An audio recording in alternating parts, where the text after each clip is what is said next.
ஒரு நாள் எங்கள் அப்பா சொல்கிறாரு, அவர் எனக்கு வாத்தியாரும் கூட. எங்கள் அப்பா சொல்கிறாரு, நாளைக்கு நம்ம ஸ்கூல் இலக்கியம் என்ற ஆண்டு விழாவில் நீ பேசுகிற அப்படின்ட்டாரு.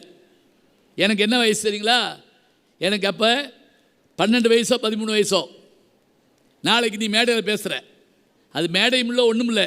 மேடைன்னா இந்த மாதிரி வேளாளர் கல்வி அரங்கம். இந்த பாருங்க, நான் வந்தோடனே கேட்டேன், மாநில மாநாடு ஏதாவது நடக்குதா, இவ்வளோ பேர் கூட்டியிருக்காங்களே அப்படின்னு கேட்டேன்.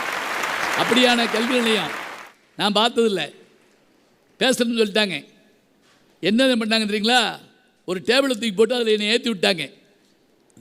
நான் ராத்திரியெல்லாம் மனப்பாடம் பண்ணதை வச்சுக்கிட்டு அந்த பெஞ்சு மேலே ஏறி நின்று கிட்டுன்னு ஆடி அந்த பெஞ்சையும் கவுத்தி விட்டுற அளவுக்கு வந்துட்டேன். அப்படியே பேச ஆரம்பித்தேன். உங்களிடையே பேச வந்திருக்கிறேன் நான் அப்படின்னு சொல்லி என் பேர் மறந்து வச்சுக்க. மறந்து வச்சுன்னா மறந்தே போச்சு. யார் யார் பேரெல்லாம் ஞாபகம் வருது.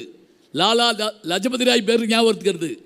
லார்டு மவுண்ட் பேட்டன் பிரபு ஞாபகத்துக்கு வருது. என் பேர் ஞாபகத்துக்கு வரல. அதுக்குள்ளே கீழே இருந்து கத்துறாங்க, கொன்றுவேன், இறங்கிட்டேன். அதோட வீட்டுக்கு போய் அழுது, இனிமேல் நான் மேடைக்கு போக மாட்டேன், அப்பா செஞ்ச வேலை சொல்லி அவரை நாம் மனசுக்குள்ளேயே திட்டி ஒரு 3 நாள் அப்படி தெரிஞ்சங்க. அப்புறம் யோசிச்சு பார்த்தேன், எது நமக்கு வரலையோ அதை நம்ம விடக்கூடாது. வரலையா இதோட போராடணும்.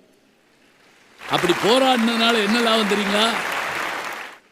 2000வது ஆண்டு மில்லினியம் ஆண்டு சிங்கப்பூர் போயிருக்கேன். Malaysia Singapore. அதில் 25,000 பேர் கொண்ட ஒரு அரங்கம். 25,000 பேர்னா எப்படி இருக்கும்? அந்த கீழே 3 அடுக்கு இருக்கும். 25,000 பேர்.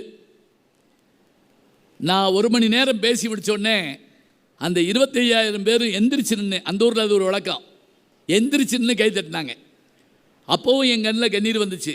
ஆனால் நான் அன்றைக்கு பேச முடியாமல் அழுதது அவமானத்தால், வருத்தத்தால்.